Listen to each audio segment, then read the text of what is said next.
कांग्रेस महासचिव और राष्ट्रीय प्रवक्ता रणदीप सिंह सुरजेवाला ने किसानों और हाथरस कांड के मुद्दे पर बीजेपी पर जमकर निशाना साधा। सुरजेवाला कैथल में किसानों के हक के लिए भाजपा के खिलाफ एक प्रदर्शन में शामिल होने पहुंचे थे। यहां पर सुरजेवाला ने पहले कार्यकर्ताओं के साथ धरना दिया और फिर शहीद स्मारक में पेहवा चौक पर एक पद यात्रा निकाली। इस दौरान सुरजेवाला ने बीजेपी पर जमकर सियासी वार किए। कृषि कानूनों पर बोलते हुए सुरजेवाला ने कहा कि सरकार ने जो जबरदस्ती 3 नए कानून बनाए हैं वह किसान के विरोध में काम करेंगे, जिनका परिणाम अभी से निकलना शुरू हो गया है। पिछले 15 दिनों से किसान अपनी धान बेचने के लिए मंडी में है, लेकिन सरकारी रेट पर किसी भी किसान की अभी तक धान की खरीद नहीं हुई है। हालांकि सरकार का दावा है कि वह धान की खरीद कर रही है, लेकिन धरातल पर कुछ नहीं हो रहा। मोदी, खट्टर और दुष्यंत चौटाला ने खेत और खलिहान पर आक्रमण बोला है।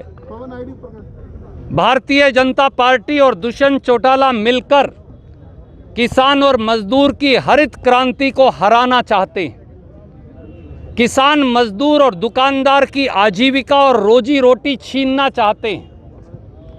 नरेंद्र मोदी जी, भाजपाई मनोहर लाल खट्टर जी, दुष्यंत चौटाला जी खेत और खलिहान को चंद पूंजीपतियों के सिक्कों की खनक के आगे बेच देना चाहते हैं और इसलिए इस निर्णायक संघर्ष का आह्वान किया है।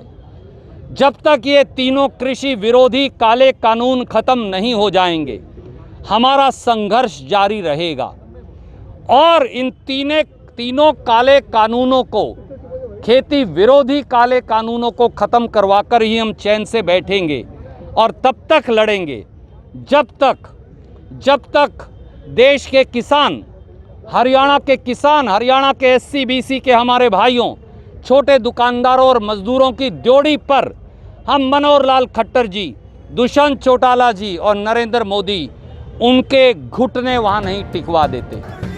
वहीं अनिल विज के बयान की राहुल गांधी को हरियाणा में घुसने नहीं देंगे पर सुरजेवाला ने कहा कि राहुल गांधी ने किसान मजदूर अधिकार यात्रा 4 तारीख से पंजाब से शुरू करेंगे और फिर पेहवा बॉर्डर से हरियाणा में प्रवेश करेंगे। इस यात्रा में भाजपा और दुष्यंत की इंडिया कांप रही है। राहुल गांधी जी ने किसान मजदूर अधिकार यात्रा की शुरुआत 4 तारीख को पंजाब की भूमि से की है, मोगा मंडी से।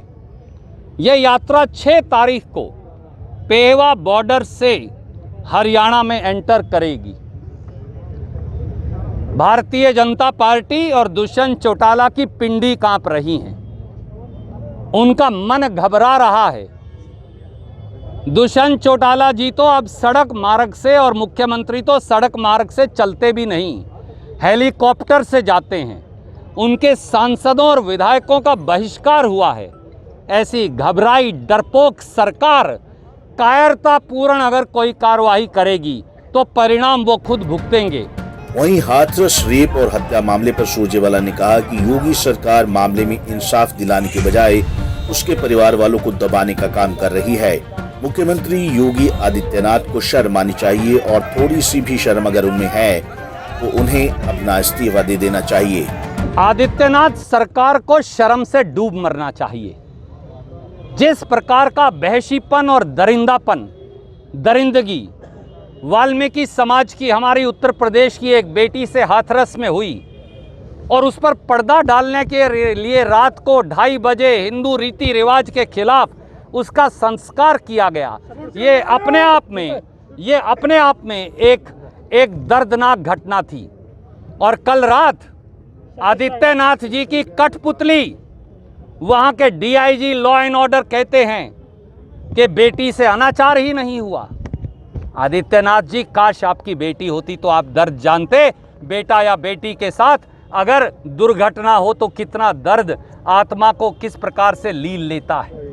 हमारी उस वाल्मीकि समाज की बेटी ने डाइंग डिक्लेरेशन दी है, मरने से पहले आखिरी बयान दिया है, जिसमें उसने अनाचार, गैंगरेप, बलात्कार की पुष्टि की है। कांग्रेस कृषि कानूनों और हाथरस के मुद्दे पर बीजेपी को लगातार घेर रही है और आज प्रदेश भर में इन मुद्दों को लेकर प्रदर्शन करते हुए कांग्रेस ने बीजेपी पर बड़ा सियासी हमला बोला है। Bureau report, Punjab Kesari TV, Chandigarh.